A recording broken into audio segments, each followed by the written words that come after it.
When the fair came to town, it was so exciting. We watched Mark cycling off down to the fair. That was the last day anyone ever saw Mark.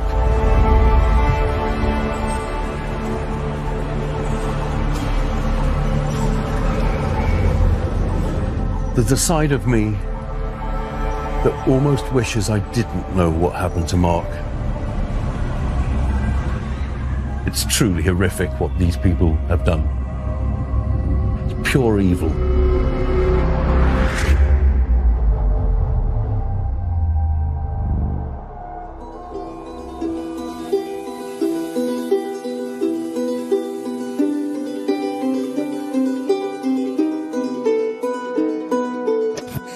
Say no to strangers.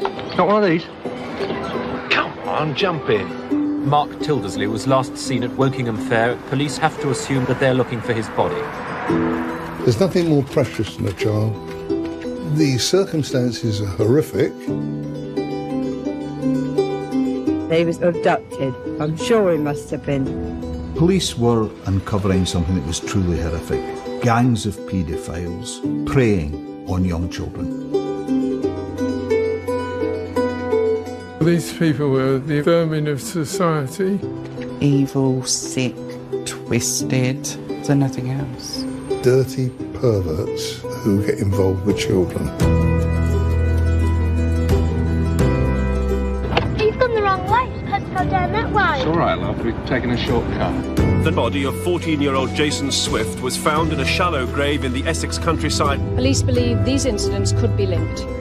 We were in the business of saving children's lives. You cannot emphasise the danger that guy was in. There is wickedness in this world. Some people are evil. Sorry. I thought I was going to be all right, yeah?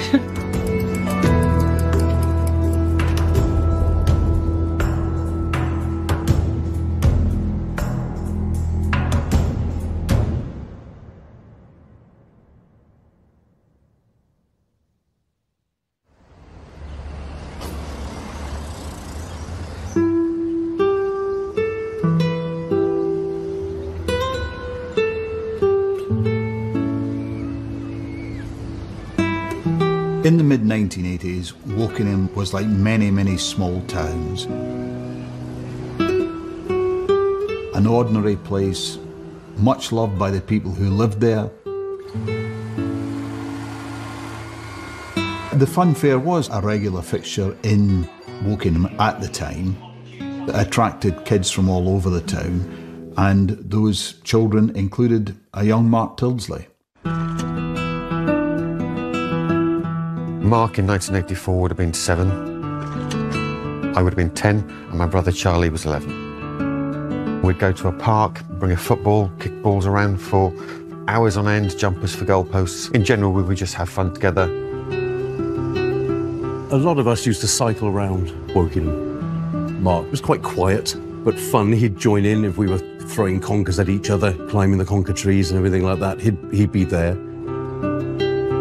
I knew Mark's family because I used to babysit his sister's children. Every time I used to babysit for his sister, he always used to come down with his friend. And we all grew up together. Just like a normal little boy, cheeky little face. 9 times out of 10 he's on his bike with his friends or going to the sweet shop.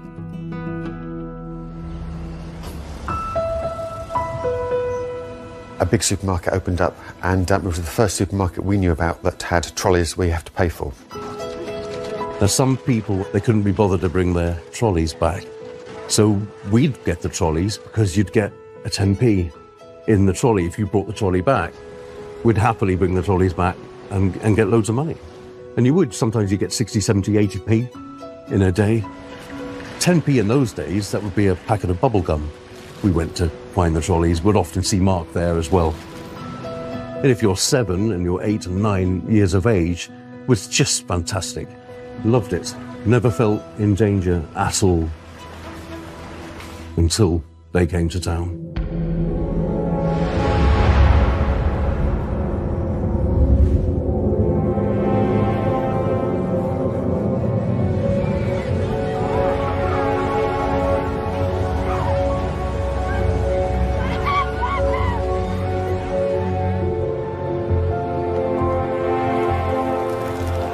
Mark left home on that Friday afternoon, going to the fun fair with his parents' permission.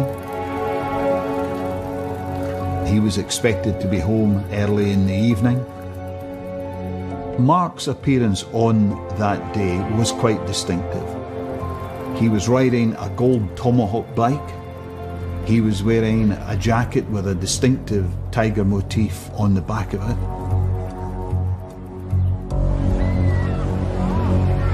When the fair came to town, it was so exciting.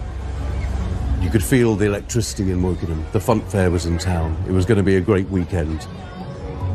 The fair was opening at 6 o'clock, and Mark's parents, I believe, think that he left their home just after 5:30. So he would have had 15, 20 minutes just to do other things, and he probably came down to those car parks to see if there was any extra trolleys that he could have 10p, 20p more to go down to the fair.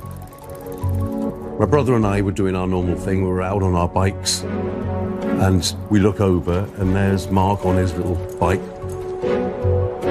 And he said, "Are you going to the fair?" And we said, "Probably not yet. We'll go down at some point." We both watched Mark cycling off down to the fair.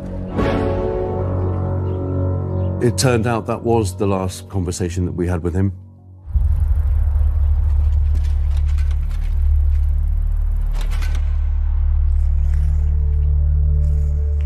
Mark arrived at the fun fair at approximately 6 o'clock.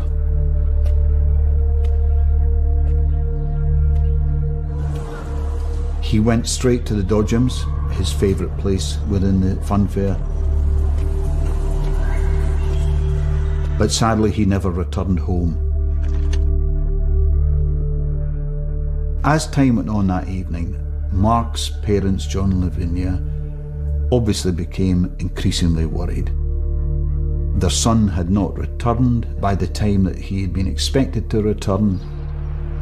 They made a number of different calls to friends and relatives to see if indeed he was with them, but as the evening progressed, they became quite naturally very, very concerned, and by darkness they were very, very worried indeed, and the police were called at that time.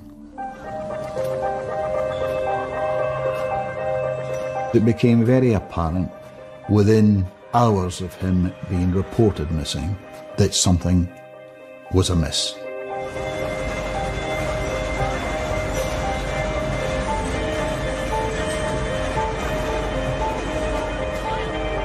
He said he'd be back by 7 o'clock. Where did you arrange to meet him? At the penny machines. At the penny machines. He told me he'd be there, waiting for me. Then when we found his bike, we thought he couldn't be very far away. Then, you see, we looked and looked and looked and couldn't see him. Not a sign of him. I'd just finished work and I see it on the television. I said to my mum, I recognise that little boy. He's gone missing from the fair in Wokingham. I just thought he'd gone missing like some people do. My brother and I, Charlie, were interviewed by the police. They were just asking questions. When did you see him? What did you say to him? Just trying to piece together the pieces of the jigsaw puzzle that could lead us to Mark. Mark Tildersley was last seen at Wokingham Fair at 7 o'clock on Friday evening. He had cycled there on his own with his parents' knowledge. They had arranged to pick him up there, but when he had not appeared by 10 o'clock, they called the police. Police want anyone who was in the area on Friday evening to come forward. Police involved in the search have to assume the possibility that they're looking for his body.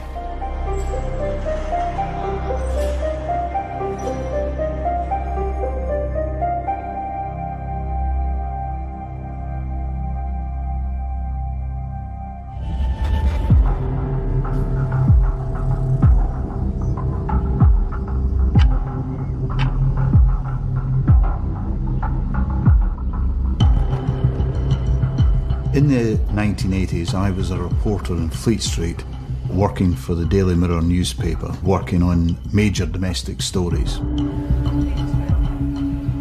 There were a number of police officers, volunteers, soldiers from nearby army barracks, underwater search teams, all of them covering every inch of the local area they could possibly think of. Police officers were pursuing every possible lead that they could think of. Charlie and I certainly helped in the search. We would get on our bikes, cycle to the big park, the small park. We were looking for a shirt, a shoe, anything we could find, a jacket, but we couldn't find anything. Mark's parents were devastated by the whole thing. What I think, that his bicycle was chained up and he left it there and he was abducted. I'm sure he must have been. And somebody had taken him away in a car. So what's your message to whoever might have Mark? Well, whoever's got Mark, will they please, please, please bring him home?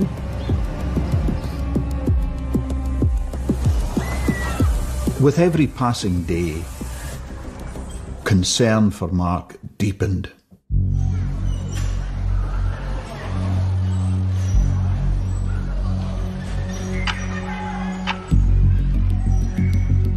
There were many witness statements gathered by the police at the time. One of them was from a woman who worked in a sweet shop, who had recalled Mark coming into the shop and she had served him before.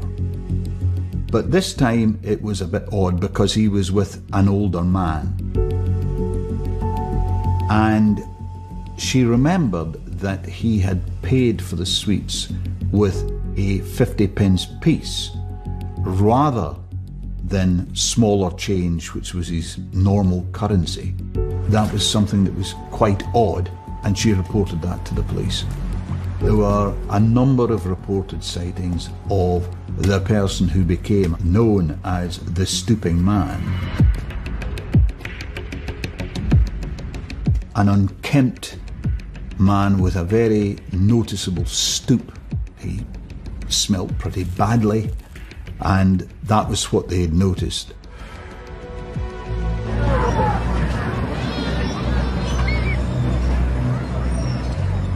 Mark was seen in the company of this man on more than one occasion at various points during the day.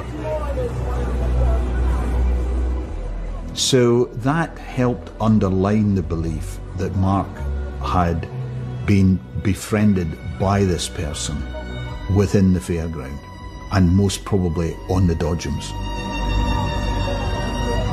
No one knew what had happened to Mark. All we knew is that he'd disappeared. And then when I discovered what had actually happened to Mark, a few years later, it is complete horror. It's pure terror, it's pure evil.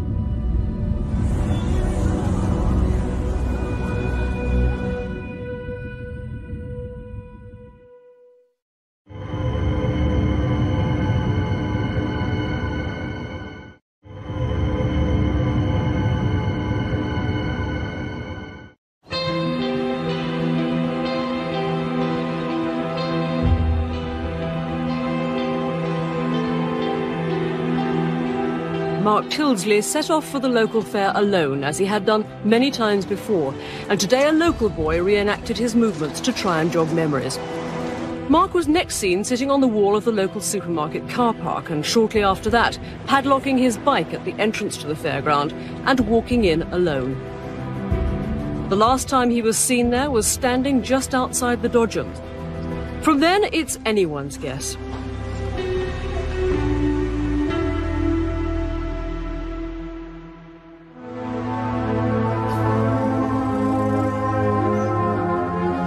Seven weeks into the investigation, police received information about a fairground worker called Sidney Cook. This informant had told police that he had seen Cook lure two young boys into a car at a fairground in London. When police initially looked at the background of Sidney Cook, they could only find one previous conviction dating back to 1961 for indecently assaulting a young boy in a cinema, and he was fined £20 for that offence. Cook was questioned by a police officer, but he had an alibi that he was working at another fairground on the day that Mark disappeared.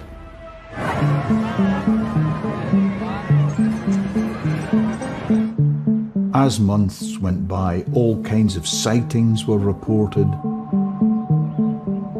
but they all fizzled out in terms of hard leads and hard evidence.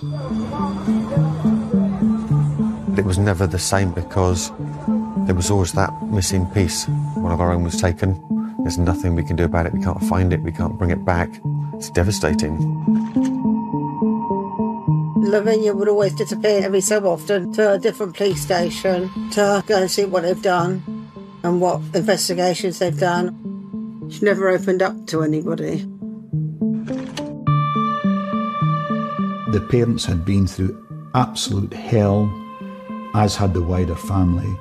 And indeed, police officers were extremely frustrated that they just couldn't get that piece of the jigsaw that would lead them to a breakthrough in the case. And then, around 18 months after Mark disappeared, a body of a young boy was found in Essex. However, it was not Mark.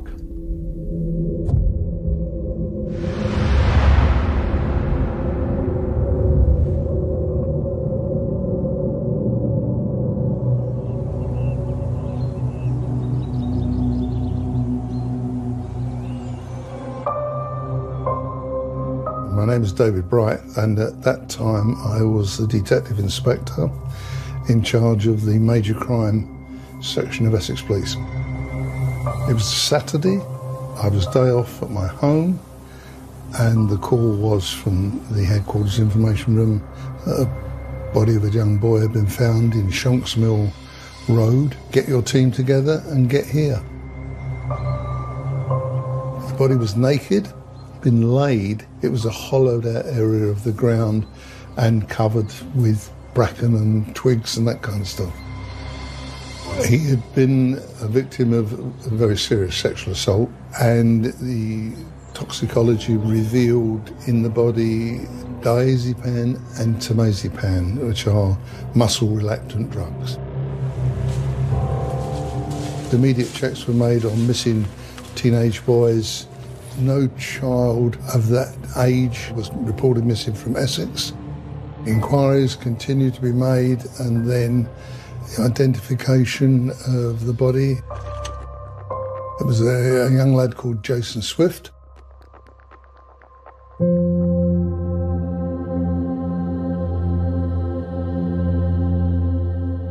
I am Emma, and I am Jason Swift's cousin. My uncle Sid is Jason's dad. Jason was a very quiet child. At one point he did come to live with us for a little while. We had so much fun. It was like having a little brother running around because I was the only child. They were lovely memories. But we haven't seen Jason since the 70s, and it was one day we were sitting there and the news come on and said they found a body, and our blood went cold because Jason was named as the victim. And then obviously Jason's picture come up, and then that just confirmed. Sorry. I thought I was going to be all right, yeah.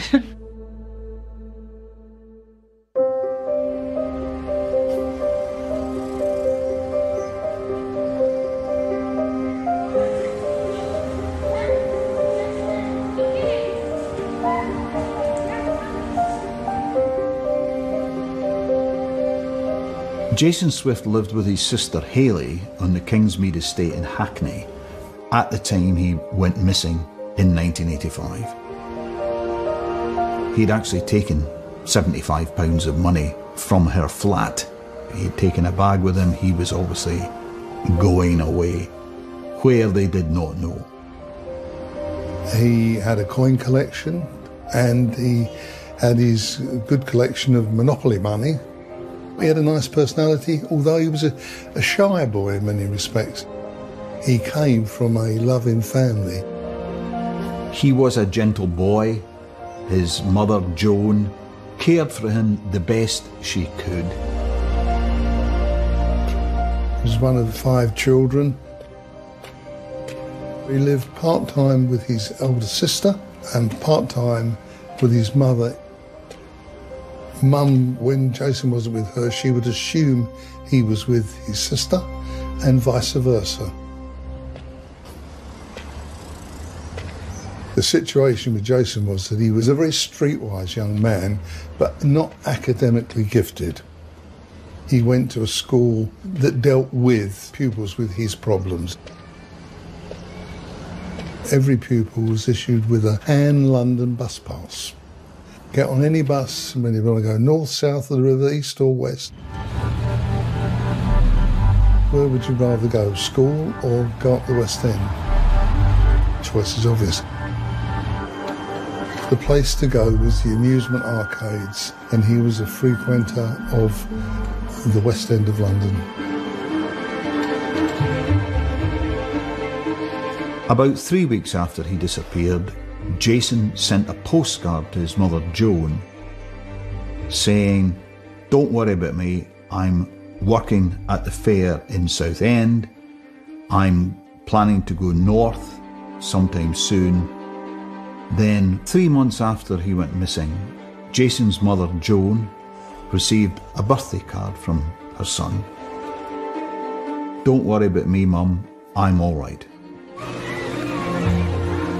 Jason made contact with his family from Southend-on-Sea and in Brighton, both areas which are seaside towns and have fun fairs.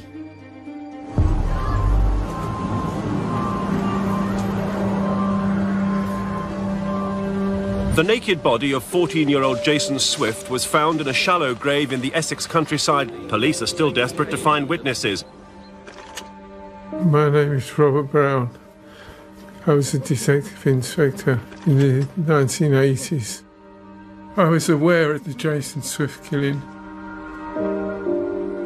I suffer from benign Parkinson's tremulous, a neurological condition. This particular instance came to my attention, and I decided that we'd pay as much attention as we possibly could and devote the manpower and resources to it.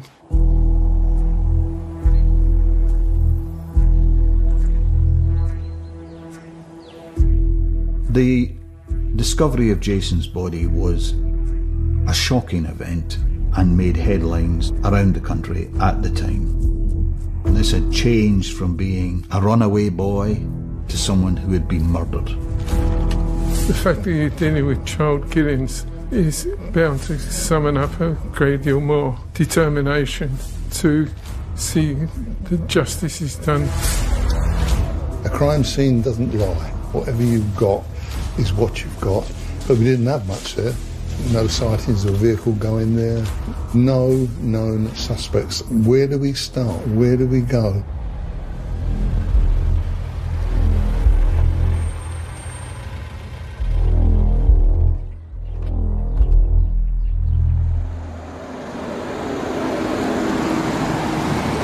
Only a couple of days after Jason Swift's body was found, police were alerted to reports of a man driving a blue Jaguar in Hackney in the East End of London, who was trying to entice children into his car by offering them sweets.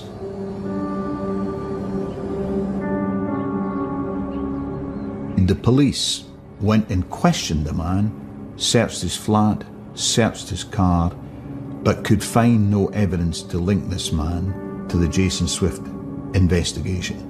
That man was Sidney Cook, the same man who was questioned by a police officer when Mark disappeared. He readily admitted being the owner of the car and the driver at the time. There's a thing within the world of investigation, you get that gut feeling that he's not right. There's something, he's a wrong one. Sidney Cook became a person of interest.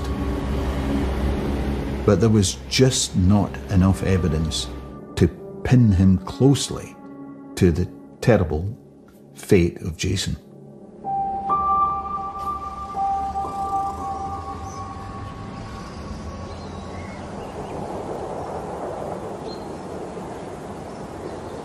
Six days after Jason's body was found, there was more shocking news. Only 6 miles away, in a field, the body of a 6-year-old boy was found.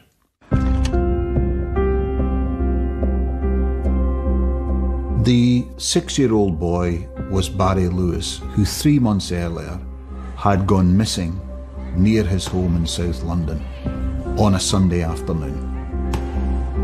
Barry Lewis had been playing innocently with friends quite near his home in Walworth and had told them that he was just going to go home.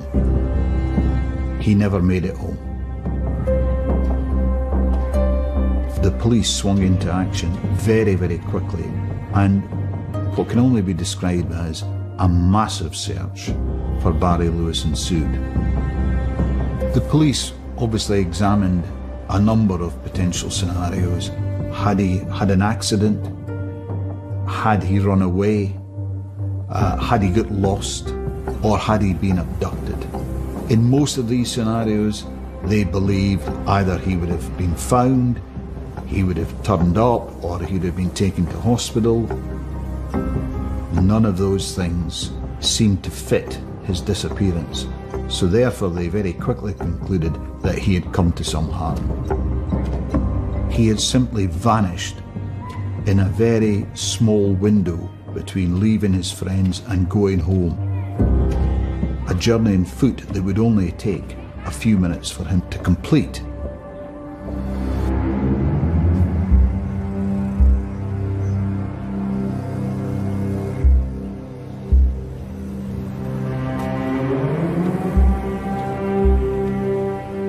There were some striking similarities between Jason and Barry's murders. 2 boys from London whose bodies had been discovered in fields very close to each other in Essex. A car had obviously been used to dispose of the bodies because they were in reasonably remote locations. Neither body was clothed. They had both been subjected to some form of sexual abuse. It was believed from quite early on that they had both been asphyxiated. On closer examination, the pathologists were able to establish that both boys had been drugged with the same tranquilizer. The circumstances are horrific in their own right. It just didn't seem right that this was one offender. And the belief was this is a group of people.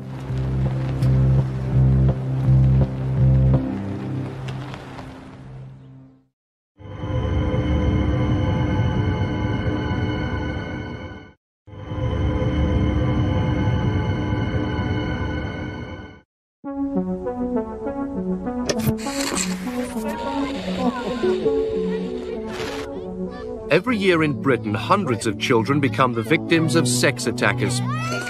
Don't talk to strangers. The message is simple but essential as the number of child abuse cases continues to rise. I mustn't talk to strange people because they might want to kill me. Isn't this going to frighten children? Better frighten children than dead children. There's nothing more precious than a child. Everybody was fired up to get the right result, get those responsible. A decision was made at chief officer level for the 2 murder investigations to be twinned together. Those 2 investigations came under the code name of Operation Stranger. Operation Stranger was kept secret for the public for a few months because there was an enormous amount of logistical work to get through. The police at the time had just started using the major incident computer system called Holmes. In the case of the Barry Lewis investigation, there were 45,000 documents that had to be converted into a computerised system. We were in the business of actually saving children's lives. It required the ability to think above and beyond the parochial on a national level.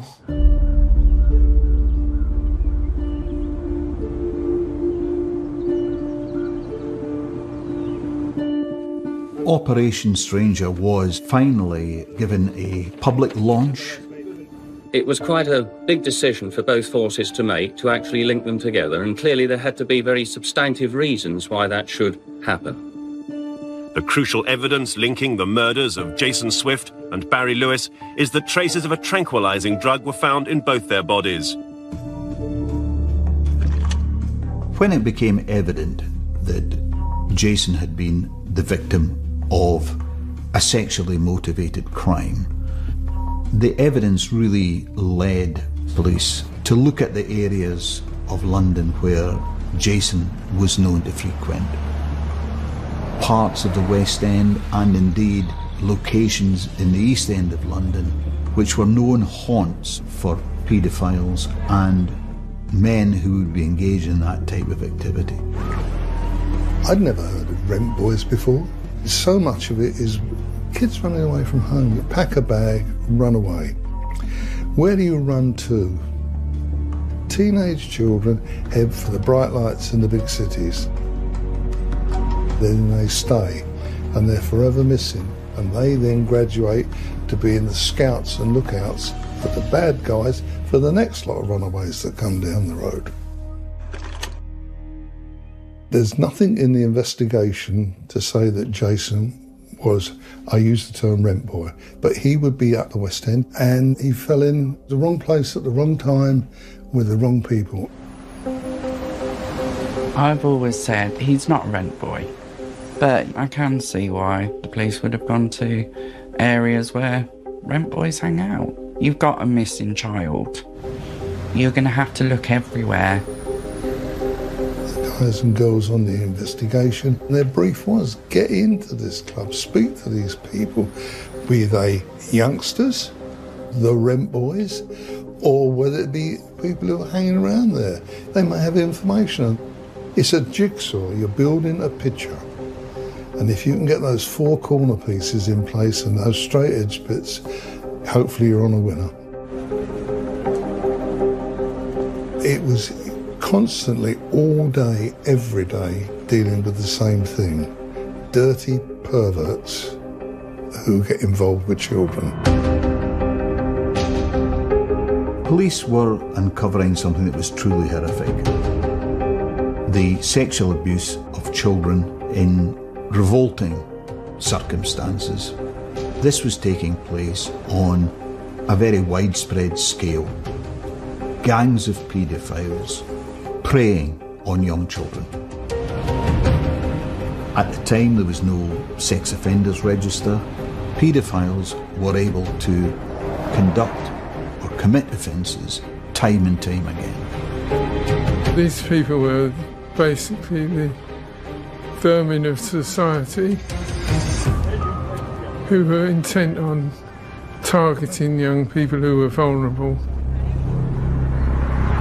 This was clearly orchestrated attempts to pick up young boys and to supply them to people who wanted to engage in that type of behaviour.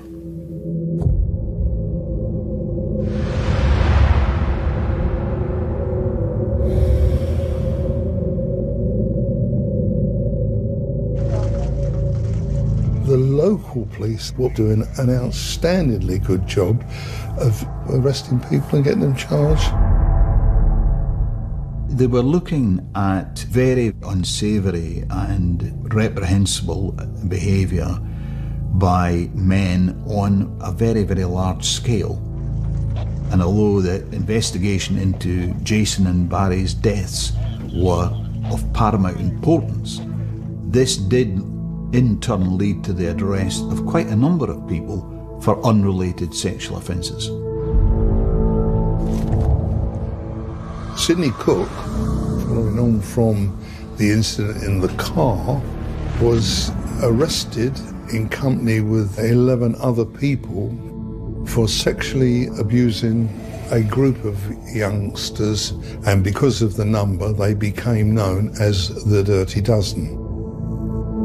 Cook, having been arrested, was remanded in custody to await trial.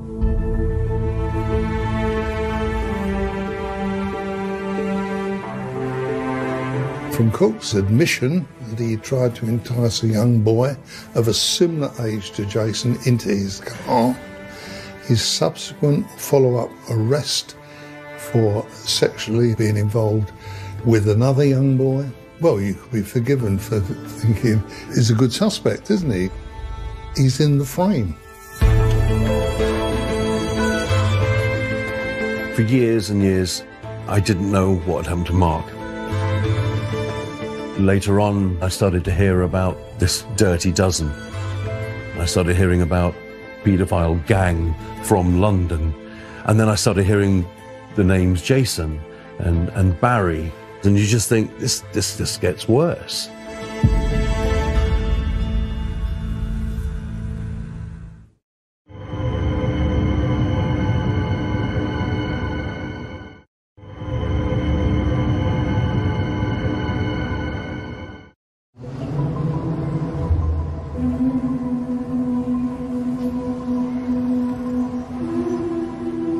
At this stage of the investigation, the police were beginning to make serious inroads.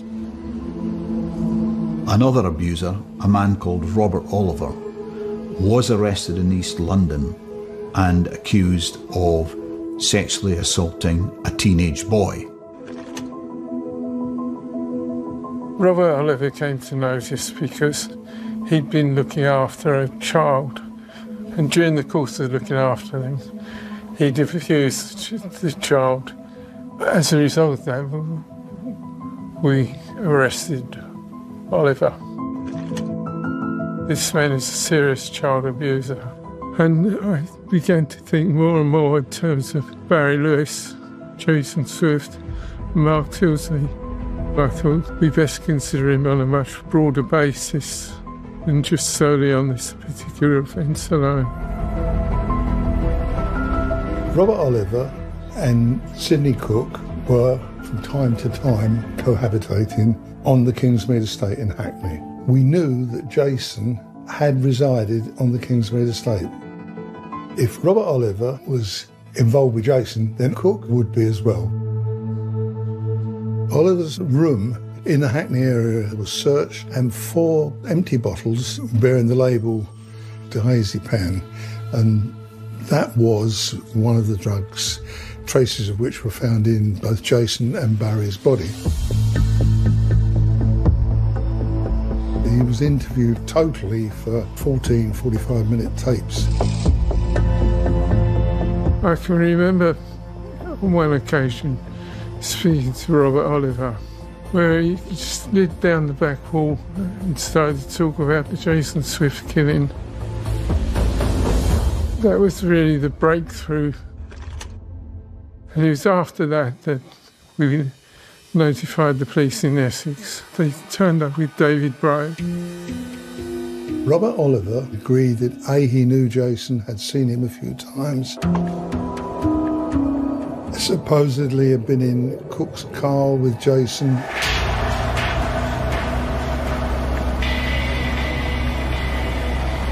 He'd made admissions regarding Jason being involved sexually with Cook and himself and others in a flat on the Kingsmead estate.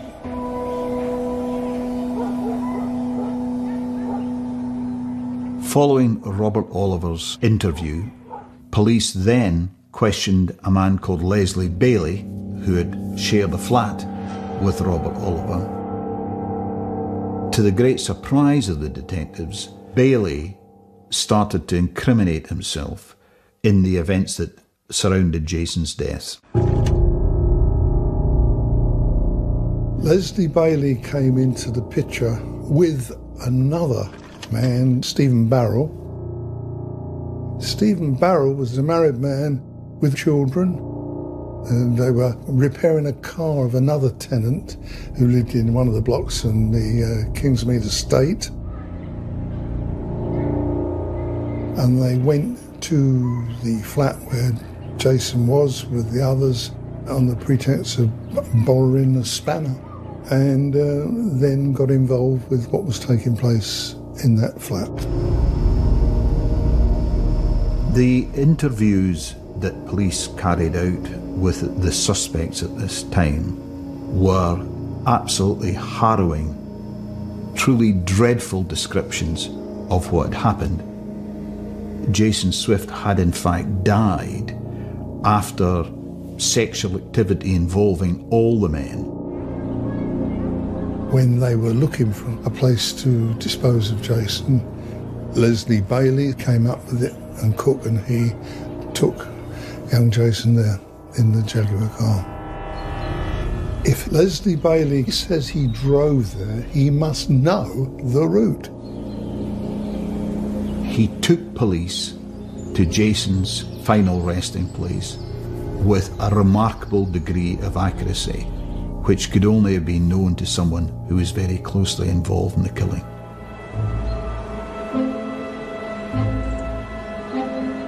As the investigation progressed, the central role that was played by Sidney Cook became much, much clearer. He was a very influential, if not the leader, of this gang of people. The police's interest in Sidney Cook led them to question him while he was on remand at Brixton Prison. This has got to be solved, and solved quickly. There are all sorts of villains. In my opinion, the worst are those who do bad things to children. Cook, he is pure born evil.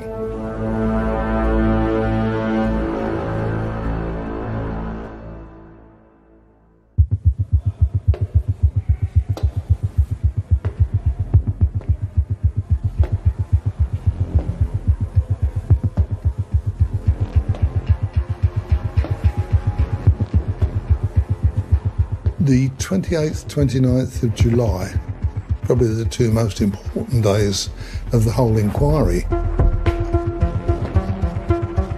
I interviewed Sidney Cook.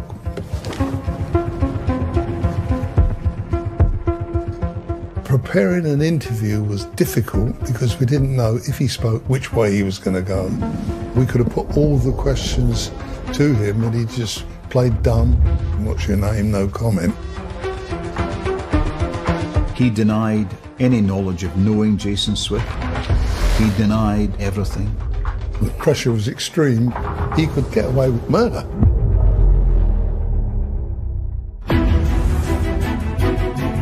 Staggeringly, Sidney Cook was released. The demonstration against Sidney Cook degenerated into thugs throwing petrol bombs and bricks, the aftermath of last night's riot. Justice was not done. We needed to concoct a scam, so I decided that I would masquerade as a vicar. When cases like these emerge, it's inevitable that conspiracy theories will surround them in many ways. The final toll in children's lives will probably never be known, but officers remain convinced that as many as 25 may have died. I ain't gonna lie, it gave me nightmares.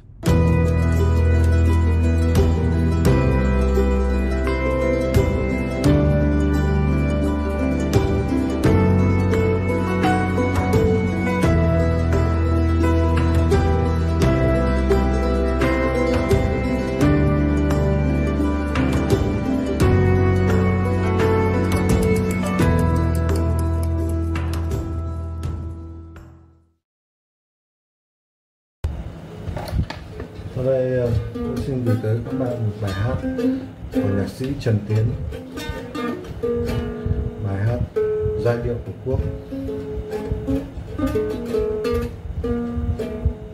Tôi nghe giai điệu Tổ quốc tôi, dịu dàng trong tiếng ru hơi. Tôi nghe giai điệu Tổ quốc tôi, trầm sâu trong tiếng đất trời.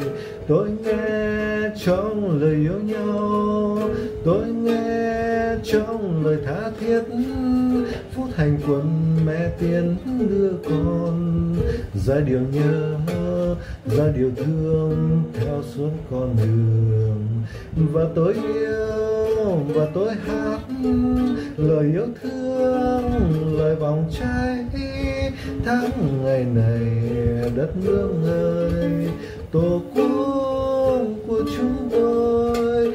Và tôi yêu và tôi hát lời yêu thương, lời vòng trái tháng ngày này đất nước ơi, tổ quốc của chúng tôi.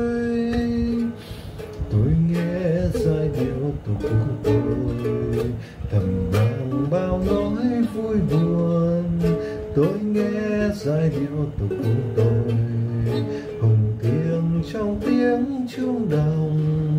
Tôi nghe trong đường quân đi, tôi nghe trong lời báo tố 4.000 năm đất nước gian nan. Giai điệu cháy trong tình thương nước vô vàn. Và tôi yêu và tôi hát lời yêu thương, lời bỏng cháy tháng ngày này đất nước tôi, tổ quốc của chúng tôi. Và tôi yêu và tôi hát lời yêu thương, lời bỏng cháy tháng ngày này đất nước ơi, tổ quốc của chúng tôi. Tôi nghe giai điệu tổ quốc tôi từ bao năm tháng thăng trầm. Tôi nghe giai điệu tổ quốc tôi từ trong ước mơ thanh bình. Tôi thương yêu người dân tôi, bao năm hai bàn tay trắng giữ gìn cho đất nước tôi yêu. Cho giọng nói người Việt Nam trong sáng suốt đời. Và tôi yêu và tôi hát lời yêu thương, lời vòng cháy tháng ngày này đất nước ơi, tổ quốc của chúng tôi. Và tôi yêu và tôi hát lời yêu thương, lời vòng cháy tháng ngày này đất nước ơi, tổ quốc của chúng tôi. Và tôi yêu và tôi hát lời yêu thương, lời vòng cháy tháng ngày này đất nước ơi, tổ quốc của chúng tôi.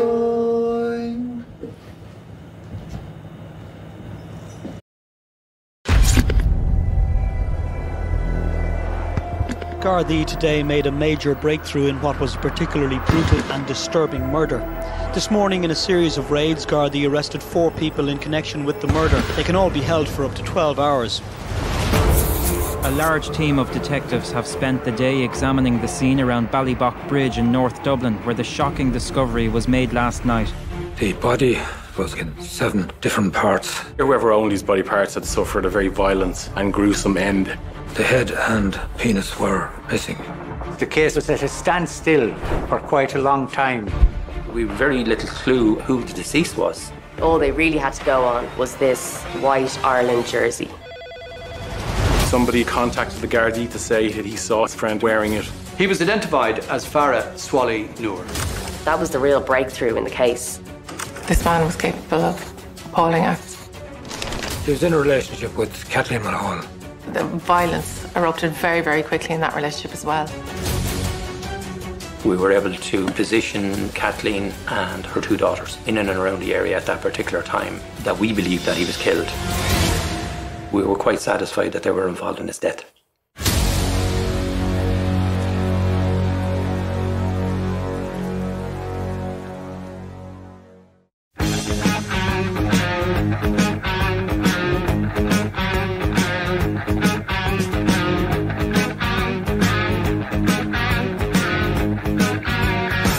Don't believe me if I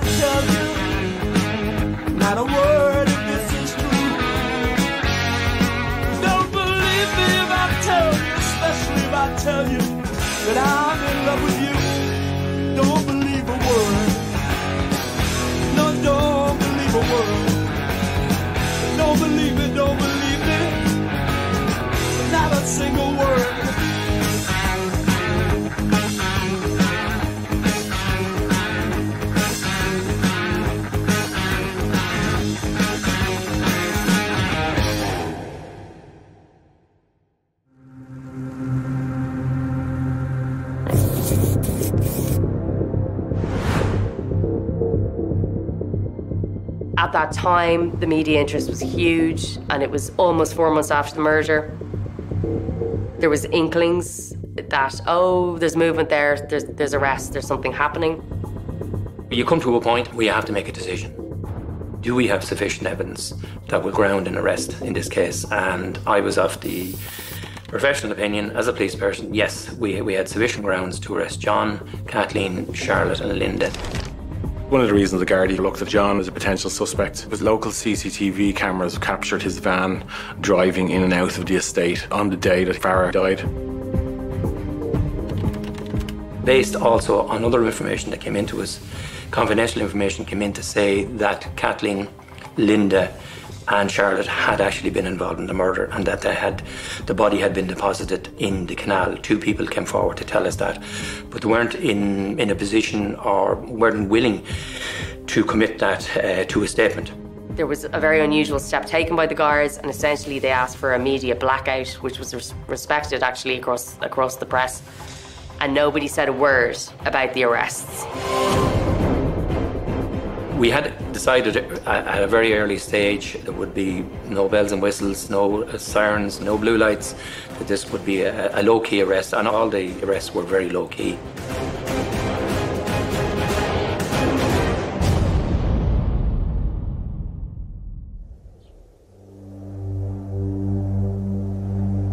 I was part of the arrest team that went to arrest John Mulhall. John was working for a glazing company, putting in windows over in a building. He was visibly shocked that he was being arrested.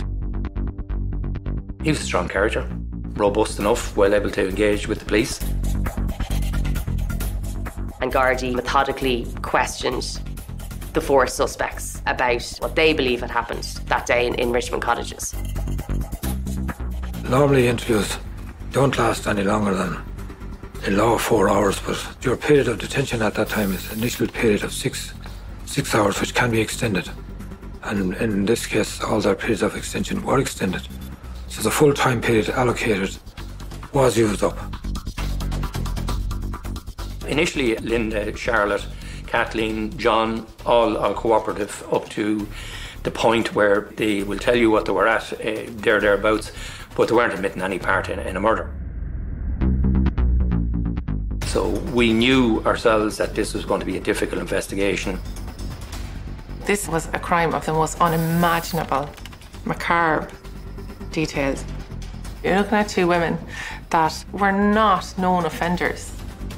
How do you make the leap from these 2 girls sitting in front of you who say they didn't do it to a body in 8 pieces with its head missing? After that, we were in contact with the DPP's office, the Director of Public Prosecution's office. I was reasonably confident that we had sufficient evidence to lay charges against some of them. We had CCTV off them the next day. They were in buying cleaning products. After 12 hours of questioning, the DPP said there was not enough evidence to charge any of the 4 suspects. They were all released without charge. That was a major blow to Gardaí, who had made so much progress in this investigation that no charges were directed. They needed another major breakthrough in order to progress it. Even though we didn't have the admissions that you would have in some cases, it was a very strong circumstantial case, I believed, but obviously others didn't. So it was back to basics with us. You can't leave any loose end, however innocuous it may appear. The level of proof is so high. We had a conference the next day and we were very deflated. It was suggested to Christy Mangan that was the end of this for a while, park it, move on to something else. He felt he couldn't do that. Gardaí had already built up a picture of Farah Swally Noor, and they knew this wasn't a good guy.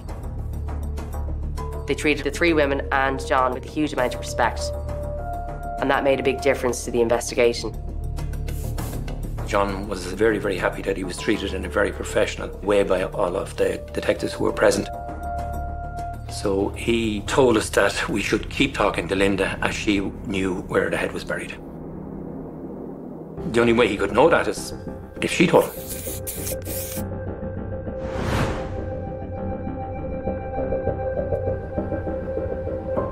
The two lead Gardaí go to the house where John lives with his daughter Linda. Linda was very pleasant to engage with. She would always make tea or coffee when you arrived at the house. They could see that there was a dreadful drain on the girl. She was in a sore, sad situation. They said he could see in her face she was very, very, almost physically burdened. So he felt that they were close. He must have approached her with a lot of sympathy and respect. This woman wasn't used to receiving respect off men. She didn't engage about the murder at all, but was quite willing to talk about her family. We left after about maybe 40 minutes. I had to go over to Coolock to investigate another crime over there. She rings me on my work mobile phone and she's crying. She wants me to come back up. We agreed with her that we would go back up at 5:15 that evening. We arrived at the house. John was there. He opened the door and said, "Linda's upstairs in the room." He knew what was coming. He showed an extraordinary sense of right and wrong, helped Linda to offload and tell people what really happened. You could see that she was tearful and crying, and we spoke with her for approximately 4 hours, 20 minutes then in relation to what had happened in Richmond Cottages on the night of the murder.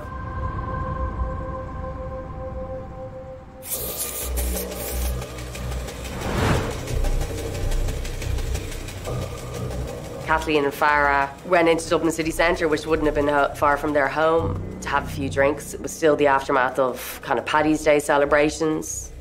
St. Patrick's weekend in Ireland, you won't be surprised, is pretty big. There's a weekend of parades and people off work and people celebrating, people drinking. Mischief, mayhem and madness is the theme of this year's St. Patrick's Day parade, and today passers-by on Custom House Quay got a little taste of what's to come. Kathleen rang her daughter Charlotte and said, "Come in and meet us, have a few drinks." She rang her sister Linda and she said, "Do you want to come into town?" Linda didn't want to, actually. She wanted to stay and look after her kids. But one of her brothers then said they would take care of the children, and she got herself ready and headed into town. The plan was just have a few drinks and soak up the Paddy's Day atmosphere that was going on.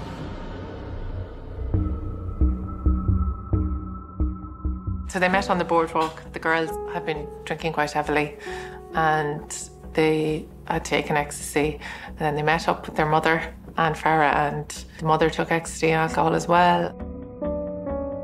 They were in quite a bad way, all of them. They refused entry into a number of pubs in the city that day because of the state they were in. And ultimately, because of this, they decided to go back to a flat in Richmond Cottages in Ballybock, where Kathleen and Farah Swallynor were living, to continue the party there. The fact that they went on this session with their mother said something of the nature of this dysfunctional family relationship. Farah was very drunk very quickly. He was more drunk than they are. And again, this Jekyll and Hyde character, he was behaving quite strangely, quite irrationally. He was starting to fight with Kathleen.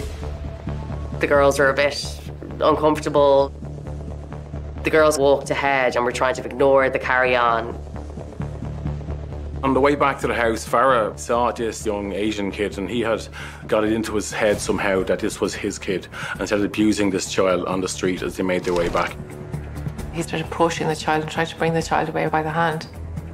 Kathleen was furious, screaming at him, told him to leave the child alone, which he did finally.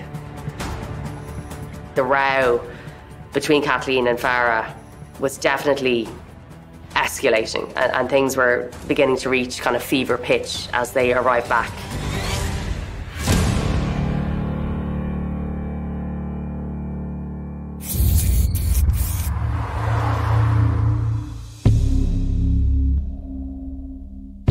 They continued drinking.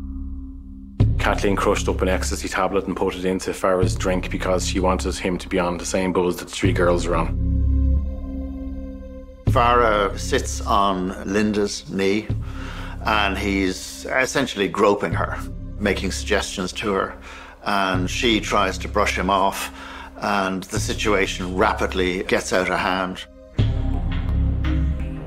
He then became very creepy and made extremely lewd comments to Linda. He said they were both creatures of the night. He also was saying to her, "You look just like your mammy, you look just like your mammy." And she just became deeply uncomfortable and started shouting at her mother to tell him to stop. Kathleen did, of course, step in, and then a huge row erupted between Farah and Kathleen, and he made a gesture that he was going to slit her throat. It's at this point that Kathleen started exhorting her daughters to kill him. She said, "He's going to kill me. Please kill him for me, please." And that was the beginning of what was one of the most brutal and horrendous murders of any person in Ireland that we've ever seen.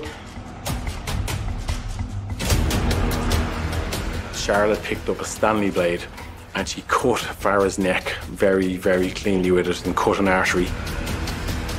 This alone would have been enough to kill him.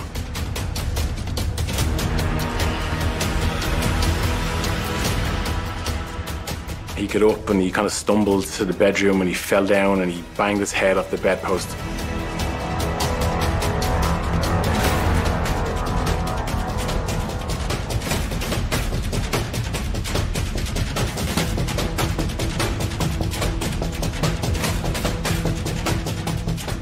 The two of them then attacked him for a significant period of time. That had to have been exhausting. At this stage, it's chaos. Kathleen is screaming, Farah is screaming. It was a very frenzied attack. Charlotte stabbed him 27 times.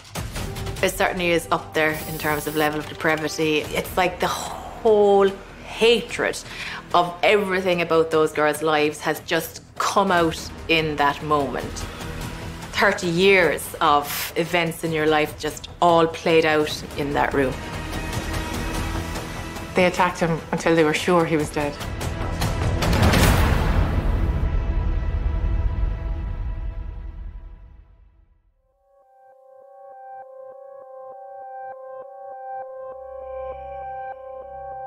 The three girls were left looking at this man lying on the floor with blood all over the flat. They're in a situation now is, okay, what do we do next? They realised they couldn't get his dead body out of that house. One of the women, in their wisdom, decided that the only thing to do was to dismember his body.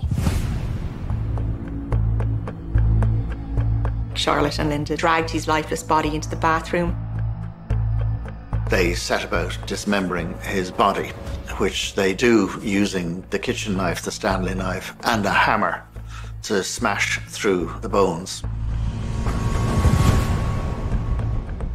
We had initially thought that power tools would have been used to cut up the bones, but that wasn't the fact. This would have taken several hours. Linda told Gardaí in one of her interviews that after cutting off one of his legs, like blood was literally spurting out, and they'd use towels to stem the blood. Parts of his flesh, they flushed down the toilet. This is happening in a very small flat. The stuff of nightmares. They had decided to cut off his head to make sure that he wouldn't be identified. Linda cut off Farah's penis, and she said later that she had done that so that he would never again rape her mother. I don't know any other display over a man that could have been so violent and so gruesome as this. The man's penis is signal of that kind of control and dominance that you have lived your life under. So this was again driven by that desire to put an end to the abuse that you have suffered your entire life. In that moment, they had all the power and he had none. Maybe for the first time. Farah's body is dismembered into 8 parts. If you took one of the elements of these crimes and on its own, it's brutal. I mean, the idea that it would be beyond most people and capabilities, you know, even in the fit of rage, even with drinking drugs. But add it all together, the escalation of it over the evening, it's extraordinary what happened and what they were capable of doing. There's a certain element of your humanity that has to be parked.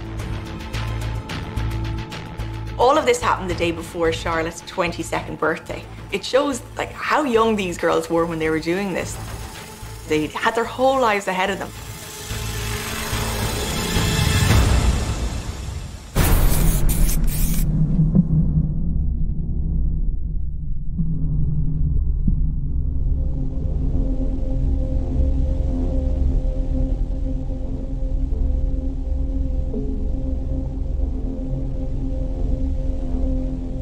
Kathleen had produced a number of bags, so his body parts were put into black bags, and then she seemed to have some kind of sports bags, and his torso with the Ireland jersey on it was put into one of these kind of big sports bags.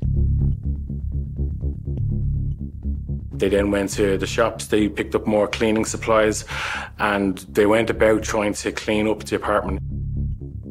They spent hours scrubbing and scrubbing the blood from the walls, from the floor, and it's not an easy task to clean up a murder scene like that with blood everywhere. They would have been literally covered in blood, because when somebody's cut in a vein, there's going to be spray of blood. The crime scene would be actually an abattoir. They had done an amazing job on cleaning up the apartment. They had removed the carpet, put a new carpet down. They'd removed the wallpaper from the wall. There was very little traces to indicate that that was the scene of a murder. The cleanup was very forensic. Our initial examination didn't show large areas of blood, which you would have thought would have been very obvious, but it wasn't.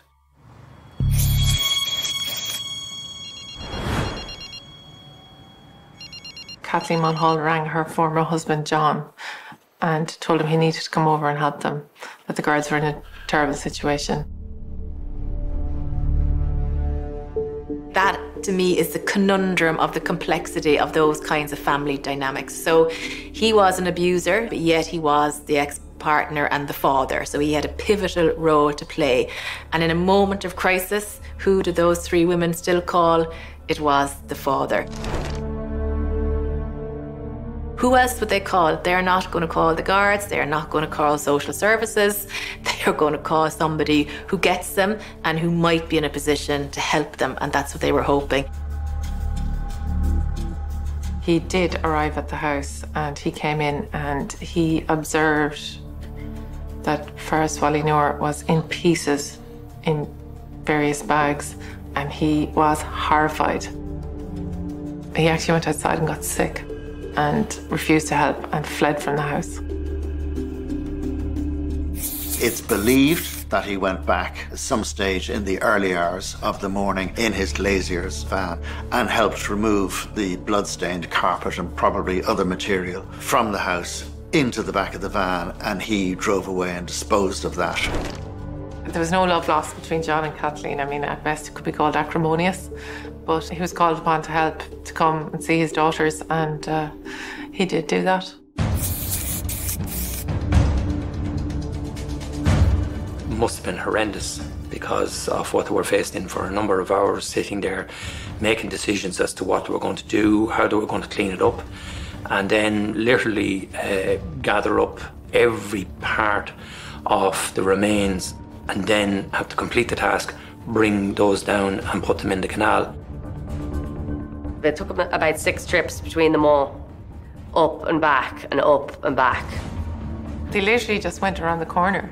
It's not suggestive of anyone with any kind of criminal acumen. It's a very shallow part of the canal as well, and he wasn't weighted down.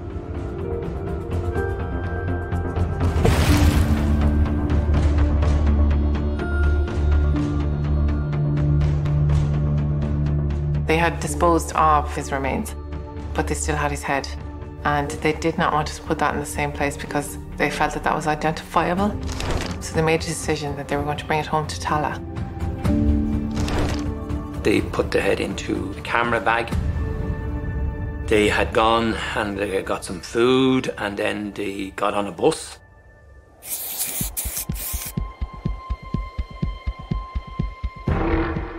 They got the bus all the way to Tala. They took it to a place called Sean Walsh Memorial Park. They went to just a park bench and they debated, where will we go, what will we do? The worst part of this crime, if there was one, is the very mundane, everyday details that happened. Going to buy a breakfast roll, they were seen eating it on CCTV with Farah's head in their backpack. The idea that you'd even want to eat in the middle of all of this, it just goes to show the compartmentalization that they must have had to cut off or to forget about or to park for some time what they've done.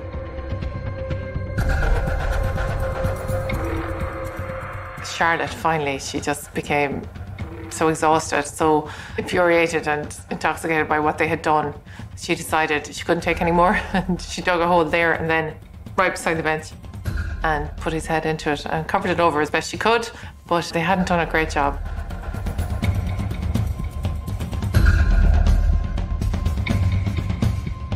Kathleen threw the kitchen knife and the hammer away at this point. They left and went about their daily business with the head buried in a park in Tala.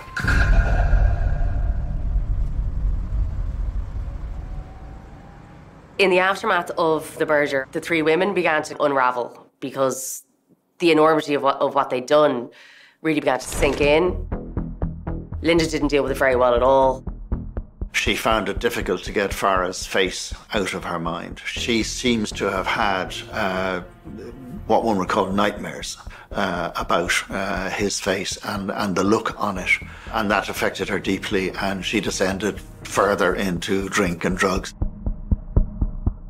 It seems to have affected Linda more than it did Charlotte. There's a difference there in the psychological makeup of those two girls. She wasn't getting the help that she required, but was masking it through alcohol, drugs, self-harming behaviours, all the hallmarks of an individual who was deeply, deeply traumatised. Drink and drugs, they say it causes a lot of violence. It can cause people to act in ways that they never would when they're sober. I can imagine that this took away a lot of the pain. It numbed. It probably helped them to, cut off from what they were doing, compartmentalise, just get through it. That can work up to a point. I cannot imagine what it was like the next day, waking up after that night, knowing what you had done, knowing the three of you together have this dark secret and this crime that you committed. And as the drink and drugs wear off, I mean, I'm sure they took them again over the next couple of days to try and deal with it, but you can only do that for so long. Your conscience is going to come back to haunt you. Kathleen Mulhall and Charlotte Mulhall engaged in relationships with, there was Russian neighbours they're supposed to have had affairs with. They emptied Farah Swally Noor's bank account. They seemed to party a little bit and go off and enjoy his money in the days that followed, almost completely oblivious to the mayhem that they'd caused only days earlier.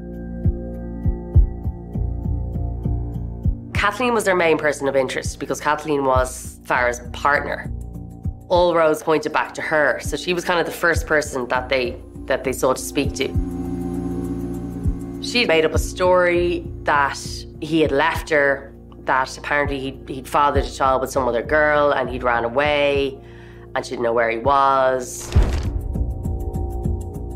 She even went down to the social welfare office in an effort to cover her tracks, really asking, can you tell me where he is? I'm worried about him, all this kind of stuff. Certainly no truth in those versions of events. They were very self-serving. They suited her needs at the time, and it was an avoid and deflect strategy on her behalf. Kathleen in particular developed this great obsession with cleaning.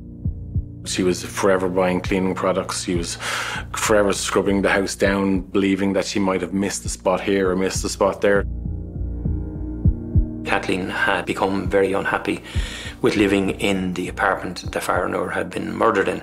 So she sought to be moved, and she was moved upstairs. Obviously, our suspicions were heightened by the fact that Kathleen wanted to be out of that apartment.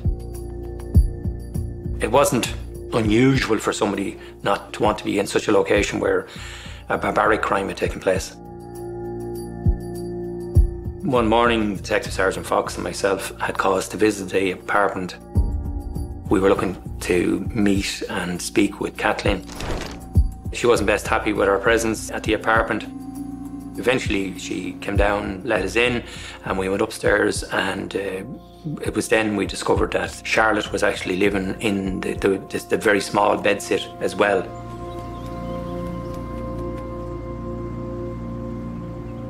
A large team of detectives have spent the day examining the scene around Ballybock Bridge in North Dublin. They were all watching the news. Discovery was made last night. They had seen the body parts being taken out of the canal. Linda was more concerned and more remorseful about what she had done. There's an incredible night where it's lashing rain and she's in the house. She starts to get this anxiety and panic attack. I'm sure we all know those now when fear starts to eat away at you. This is a different level. It's raining. It's going to wash away the mud. The head that we've buried is going to come up and our crimes are going to be exposed, and I got to go out and do something about this. Part of the head was poking out of the ground, and it was actually seen by a couple of people, which is amazing. Two park rangers saw it and thought that maybe it was a dog. Another man saw it who used to go to the park most days, and he would sit at this bench and read a book and have a drink, and he saw it and he thought it was a head. And by this time, they were aware that a headless body had been found. But he decided not to report it because he didn't think anyone would believe him. She went out that night, dug the head up, put it in a child's school bag and took it away.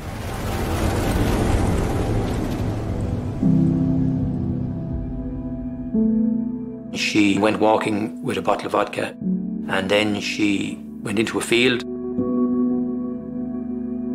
I actually went into that field with her at a later stage, and we go over into a ditch. She was able to identify that that's where she sat for a considerable period of time talking to Farah and drinking the vodka in a very distraught state. She kissed the bag and told Farah she was sorry. Gardaí believed that is what broke her. Going back, retrieving the head, and believing he was talking to her. Linda bashed it with a hammer to try and destroy it even further. And she set it alight. We conducted a 2-week detailed search of the area, and we never found any part of the deceased head. It is quite possible that an animal took the bag away.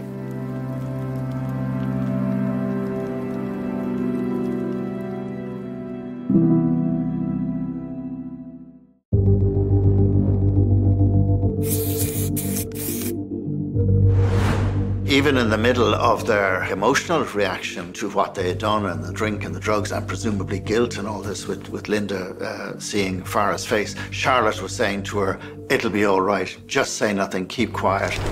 But Charlotte, when she was drunk, confided in her sister Marie. Marie just said it was just so unbelievable. She just thought, she can't be serious. The women themselves, they had spoken within their own family unit. They'd spoken to John, Kathleen's ex-husband, the girl's father. They'd spoken to their 2 brothers in prison. So everybody knew within their family. So that complicated matters hugely in a family of such huge dysfunction. It didn't take long for one of their brothers from prison to make contact with Gardaí to try and give an account of what had happened.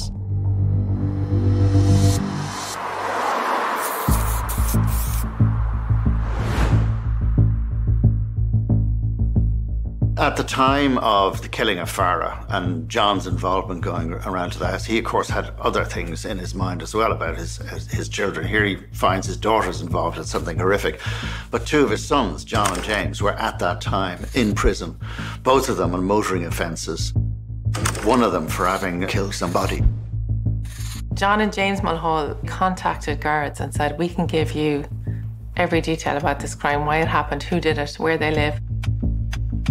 We want to be moved to a better prison.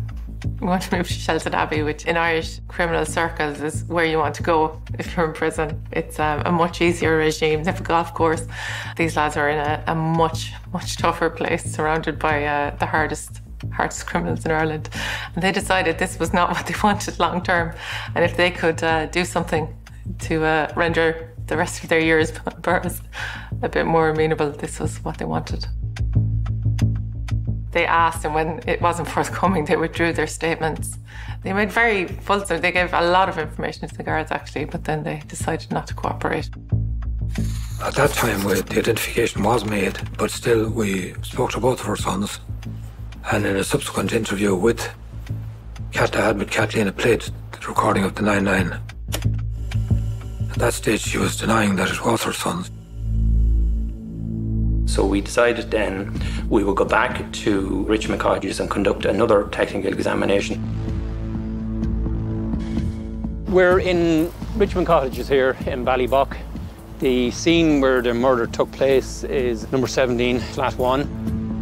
We had been told by the state pathologist that the scene would be very similar to an abattoir and that there would be an enormous amount of blood staining. There wasn't on our initial examination. We decided to call back out the Technical Bureau to do a full forensic examination of the crime scene. And this entailed the Technical Bureau coming out, sealing the whole flat with tape, make sure that there's no light getting in through the windows. And then they used a chemical called luminol. This chemical then detected the presence of blood. One of the mistakes the Mulhalls made was the paper that they removed from the wall was in black plastic sacks, which were found at the bottom of the garden. The paper was repositioned on the wall of the flat, and it was discovered that the blood particles were found behind a loud border in the wallpaper. The forensic scientists were in a position to compare those samples to the samples of the blood that we had off Farranore, and we were able to confirm that he had been murdered there. It was cleaned up very, very well by the people involved. So it took the luminol to show the minute splatters. One of the splatters was extremely small. It was described to us as being no larger than a spot of dandruff on a picture.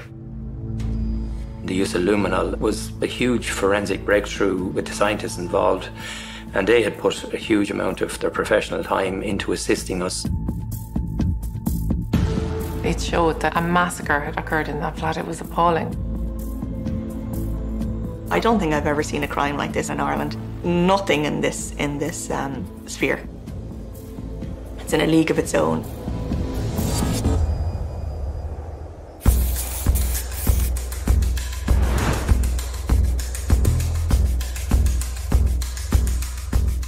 We let Linda talk, and she talked a lot about how it affected her, how she couldn't get the smell of the intestines out of her nose, and that she was having nightmares. It was very emotional, because here you have somebody telling you about some of the most grotesque, unbelievable stuff. How could another human being do this to a person? It was of paramount importance for us to let her talk, and then when we needed to corroborate certain evidential points, we would interject with a question to make sure that she was telling the truth. Because when somebody is admitting a murder to you, you want to be 100% certain that they actually committed the murder. She was always emotional to a certain degree. She would be very calm for 10 minutes and very tearful. As an investigator, it said to me that she was very remorseful. It just goes to show the horror of what they had to live with afterwards. Her humanity was there somewhere, you know, wanting to kind of clear her conscience. You'd think the idea of going to prison would be a nightmare and spending your life behind bars and losing your freedom. But actually, the real nightmare was keeping this horrific crime a secret and to themselves and not talking about it with anybody. At At the end of the interview, Linda seemed very relieved. She told us that she was very happy to have told us what had taken place. So we then went up to Tallagarda station because I believed it was important that her whole account would be read back over to her on audio visual in a Garda station, which we did.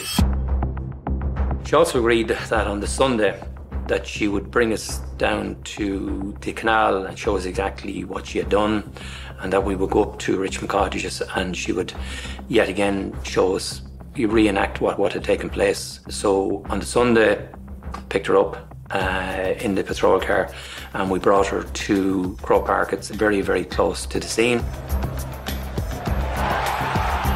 On that day there was a hurling match, Kilkenny and Galway.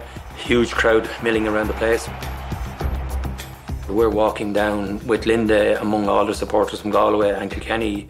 They not knowing who Linda was or who we were. They were interested in going in and having a good game of hurling while we were interested in solving a murder.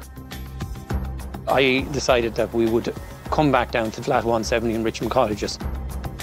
We parked the car over there. We get out and she walks over here with us. She then started feeling very, very unwell, sick, and she couldn't actually go into the apartment with us. It says enormous about her that she wanted to tell us what had happened, and she was willing to go into a field in Tala with detectives and point out what she had done. Not many people would do it.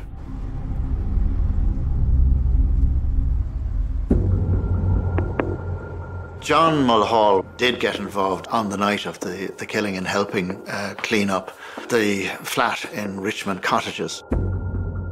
The police believe that the bloodied carpets and possibly other material was removed from the flat in the back of his van. There's evidence to support him having driven to the Liffey outside Dublin and to have got rid of the material there. Things had taken up a pace at that stage and we were again tasked and requested to go to Leixlip. John helped in the clean-up afterwards and he came in from Tala with the wheelie bins or whatever, brought stuff away, and then he went out to Leixlip where he was building this patio. The house was onto the back of the Liffey and he dumped the wheelie bins into the Liffey. Lucky enough, there was some nosy neighbour watching him and he took the number of the van and he reported him. We were tasked with doing a search for discarded items from the murder scene. And again, it was several months after the actual event and a lot of water had gone down the Liffey in between. So we did a thorough search. We found a number of items. There was a wheelie bin found that linked John and his address in Tala. So it was really good, the investigation, that they could actually find an association between John and that address. 4 or 5 days later, we had the information to do the search in Tala. We're here at Sean Walsh Memorial Park and it's changed quite a bit. There was a bench just around on one of these bends here, and the information we had was that the 2 implements used in the dismemberment were in the water and they'd been thrown into the water from that park bench, or certainly within a couple of metres of that park bench. Prior to arrival, it's always good to know the waterways, but we had never had an operation in this park before. What we didn't know when we arrived was the depths of the water, and when we actually kitted up one of the divers, we put him into the water, but it was no deeper than his knees, and that would give you an indication of how unclear or how bad the visibility was. Instead of going in on scuba on breathing apparatus, it meant it was a rummage. Everybody in dry suits, shoulder to shoulder, in a line, straight out, searching, just as you'd see it on the land. One searching to the other, onwards. But that went out to grid, revolved round, and then back in. My fear, I suppose, at the time was that the water would get deeper further out. But as it was, we were able to get out probably 20 metres, and the depth was still okay. Being a man-made lake, it could get deeper, but we were lucky. It was down for everyone on the search line to be absolutely focused on what they were doing. If somebody walked on the likes of the hammer, without even noticing it, it could push it into the bed, into the soft mud, and you might never find it again. That's the danger of it. The first run of 5 out, we didn't locate anything because that was the outer perimeter search. Then we turned to come back in, and as the 5 members came back in, Eamon Bracken located the knife, and he says, "Stop." Up goes the hand, and we could clearly see the knife. Well, that was a really, really good result, and the member of the investigation team, and we were all very happy, but then we had to recover it. So what happens then is we put another person in to go out around, not to interfere with the search scene, to take possession of the knife, to put it into the container that we had, so we could preserve any potential evidence on it. And then the search continued. We came back into this section here. The guys turned and headed back out again. And on the way back out, the same member located the hammer. That was terrific. We had the 2 of them. We were so happy. But we continued on and we searched the rest of the area just in case there was anything else discarded there that hadn't come up in the investigation. So we cleared it. There's been several cases like that where information comes in and then where the evidence is recovered, it corroborates. No one else except the person who threw it in could have known. The recovering of it makes really, really good, strong evidence. Gardaí now had this new statement from Linda as well, which is explosive to the investigation team. It's enough evidence to make re-arrests. We had discussed the case with the Director of Public Prosecutions in relation to Linda, and a direction was given to charge Linda with the murder of Faris Wallinur. I went to court and I obtained a warrant to arrest her. We had sufficient grounds to arrest her, Charlotte and Kathleen for their involvement in the murder of Wallinur.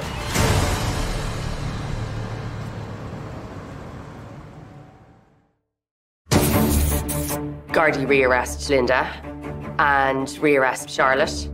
Kathleen decided to skip the country. She knew that the Gardaí were onto them.